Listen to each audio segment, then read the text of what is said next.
લતીફની વાત કરીએ તો લતીફ લોકો માટે એક મસીહા તરીકે બી એક એનું નામ લોકો કહેતા હતા કે કોઈ પણ લોકોની જરૂરિયાત હોય, પૈસાની જરૂરિયાત હોય કે કંઈ પણ હોય, લોકોને નોકરી એરો આપતો હતો. એવું પણ કહેવાય છે કે એ હિન્દુ મુસ્લિમમાં ભેદ પણ નહોતો કરતો જ્યારે કરતો ત્યારે.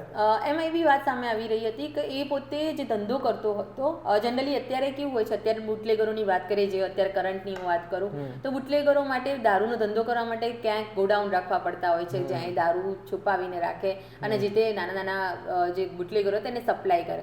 પણ એ સમયે લતીફને આ કંઈ પ્રોબ્લેમ હતી જ નહીં, કારણ કે દરિયાપુરની અંદર જે પોપટિયાવાડ છે ને, ત્યાં આજુબાજુમાં જે મકાનો છે ને, એ જ તેની માટે દારૂના ગોડાઉન જ હતા. ત્યાં લોકો જે રહેતા હતા પોતાના ઘરે જ બધી પેટીઓ રાખતા હતા અને તેના લોકોને એ રોજગારી આપતો હતો, એ ગોડાઉન તરીકે ઉપયોગ કરવા માટે તેને પૈસા આપતો હતો, તેના જ લોકોને તે નોકરી પર રાખતો હતો.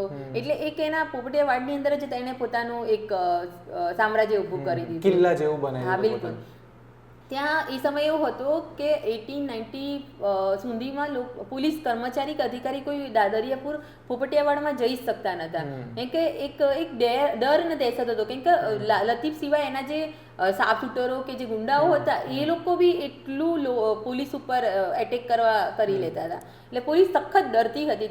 અને એવું પણ હોય છે ને કે કોઈ પણ ક્રિમિનલ પોલિટિકલ સપોર્ટ વગર ક્યારેય મોટો નહીં બનતો, તો લતીફને પણ કોઈ પ્રકારનો પોલિટિકલ સપોર્ટ હશે. હા બિલકુલ. એ વખતની જે સરકાર હતી ચિમનભાઈ પટેલ, સ્પષ્ટ કહેવાય છે કે કોંગ્રેસ અને ચિમનભાઈ પટેલનો હાથ લતીફ પર હતો, જેના કારણે પોલીસ અધિકારી કદાચ કાર્યવાહી બી કરવા માંગે ને, પણ રાજકીય દબાણ એટલું બધું હતું કે એ કંઈ કરી જ નતા શકતા. કેટલાક એના ગેંગના લોકોની જ્યારે ધરપકડ કરે તો તેઓને છોડી દેવા પડે, કોઈ કાર્યવાહી નતા કરતા. અને એમાં કેટલાક પોલીસ અધિકારીઓ બી ભ્રષ્ટ હતા, જેના હપ્તા સિસ્ટમ એ સમયે બી હતી, અને જેના કારણે લતીફ બચી જતો હતો. અને એ જેમ જેમ ધીમે ધીમે ડોન બની ગયો, કે કહી શકાય કે લતીફ એક સામાન્ય બુટલેગરમાંથી ડોન બન્યો ને એની પાછળ રાજકીય અને પોલીસનો જ હાથ છે, તો જ એટલે સુધી તે પહોંચી શકે. અચ્છા, આપણે દાઉદની પણ વાત કરતા, તો દાઉદ પર ફાયરિંગ કર્યું એટલે દાઉદ અને લતીફ વચ્ચે દુશ્મની થઈ, પણ પાછળથી લતીફે અને દાઉદે સાથે પણ કામ કર્યું, અને એવું પણ કહેવાય છે કે દાઉદ અવારનવાર લતીફને મળવા અમદાવાદ પણ આવતો હતો. ઓકે, તો આજે તમારી વાત કરી મળવાની, હું જે સાફ શૂટરોને મળી એ લોકો પહેલા તો સ્પષ્ટ ના પાડતા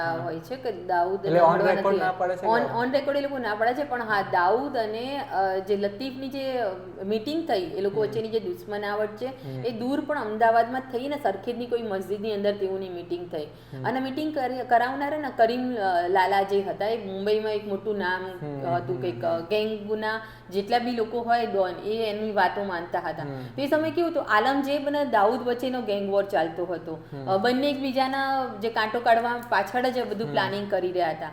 અને જ્યારે આલમજેબ દાઉદથી બચીને જ્યારે આવી ગયો લતીફ પાસે, એ દરમિયાન સુરતમાં એ હોટલમાં રોકાયો હતો, દાઉદ તેને શોધી રહ્યો હતો. એ દરમિયાન આજે આલમજેબના જ એક માણસ જે હશે તેણે એની બાતમી દાઉદને આપી દીધી અને દાઉદે તેની હત્યા કરી દીધી. હવે આ જ્યારે આલમજેબ જ્યારે હટી ગયો તો લતીફનો જેનો હાથ હતો, જે ડોનનો, એના હતો કવર જતું રહે પૂરેપૂરું.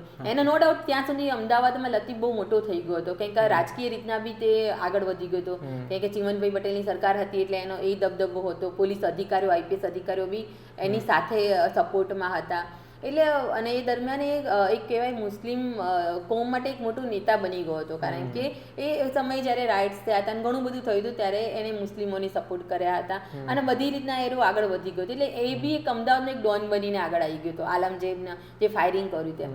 એટલે અને ત્યાં દાઉદ બી ઘણો આગળ વધી ગયો હતો, કારણ કે આલમજેબ જે હતો તેના હરીફાઈમાં એના બી તેણે હત્યા કરી દીધી. એટલે ત્યાં બી બોમ્બેની અંદર દાઉદ મોટો થઈ રહ્યો હતો, અમદાવાદમાં લતીફ મોટો થઈ રહ્યો હતો. ત્યારે પ્રશ્ન એ હતો કે આ બંને સામે જો ગેંગ વોર સ્ટાર્ટ કરે મુંબઈ અને અમદાવાદ, દાઉદ માટે શું હતું, તેનો દાણચોરીનો ધંધો ચાલતો હતો, સોનાની ચાંદીની દાણચોરી કરતો હતો, પછી ડ્રગ્સમાં ઝંપલાવી, પણ ગુજરાતની અંદર તે પ્રવેશ નહોતો કરી શકતો, કારણ કે લતીફનું એક સામ્રાજ્ય હતો, લતીફનો એક ડર હતો, કે લતીફ બધી રીતના અત્યારે સક્સેસ હતો, રાજકીય રીતના કે પોલીસ ખાતાના રીતના. એટલે દાઉદ અને કરીમ લાલા વચ્ચે બંને આ લોકોને વિચાર્યું કે તમારો ગેંગ વોર ખતમ કરો, એમ તમે મળી જાઓ. એ પછી એ લોકોની મીટિંગ કરી, મીટિંગમાં એ લોકોએ જે ચર્ચા કરી એમ એ લોકોનું સમાધાન થયું. અને એવું પણ વાત કહેવામાં આવી છે કે દાઉદે ઘણા કામ લતીફને સોંપ્યા, ઘણા લોકોનું મારી નાખવાના ને એવા હવાલા સોંપ્યા, એમાં લતીફે કર્યું, એટલે બંનેની સારી એવી મિત્રતા થઈ. અને જે દુશ્મનાવટ હતી બે ડોન વચ્ચે એ ઓછી થઈ. અને જેના કારણે દાઉદ અને આ બંનેનું મિલન થયું એવી વાત હતી. અને પછી ધીમે ધીમે જે ખાસ તો ગુજરાતમાં બી ઘણા પરિવર્તન આવ્યા, અમદાવાદમાં બી ઘણા પરિવર્તન જોવા મળ્યા. કારણ કે જે રીતના લતીફ મોટો થયો ને, જ્યારે એ લોકોની મિત્રતા થઈ ત્યારે શરીફ ખાન જે એનો સાફ શૂટર હતો, તો લતીફે એની માંગણી કરી. કારણ કે અહીંયા એને જ્યારે ત્યાં દાઉદને જોઈને તેનો પ્રભાવ જોઈને એ પોતે બી ઈચ્છવા લાગ્યો કે હું બી આવી રીતના દાઉદની જેમ પ્રભાવથી રહું. કારણ કે જે રીતના એક પોલીસ અધિકારીઓ સાથે એની જે આખી સ્ટાઇલ હતી દાઉદની, જ્યારે કદાચ તમે જૂના ફોટા કમ્પેર કરશો ને તો તમે જોઈ શકશો કે દાઉદ અને લતીફ, હા બિલકુલ બંને સેમ એ લોકોનું જે કેરેક્ટર દેખાશે. તો આ એક જ હતું કે એના પ્રભાવમાં આવીને લતીફે બી શરીફ ખાનની ડિમાન્ડ કરી. કાં તો જે એમના સાફ શૂટરના જે હું મળી, જે ચોટેલી અને લિયાકત અલી, એ બધાના જ્યારે હું મળી ને ત્યારે એ લોકોએ મને એક જ શબ્દ કીધો કે લતીફ એવો નહોતો, જો શરીફ ખાન આવ્યો ના હોત ને તો લતીફ અત્યારે પણ જીવતો હોત. એ બધી વાત કરી. એમની સાથે જ્યારે મળી ત્યારે કીધું કે માહોલ આખો અલગ હતો. અત્યારે એ લોકોમાં ઘણો ચેન્જ છે, કારણ કે સમય સાથે અને કદાચ એજની સાથે બી બદલાવ ઘણા બધા આવતા હોય છે. પણ એ એક ટર્નિંગ પોઈન્ટ હતો શરીફ ખાનનું અમદાવાદમાં લતીફની જિંદગીમાં આવો.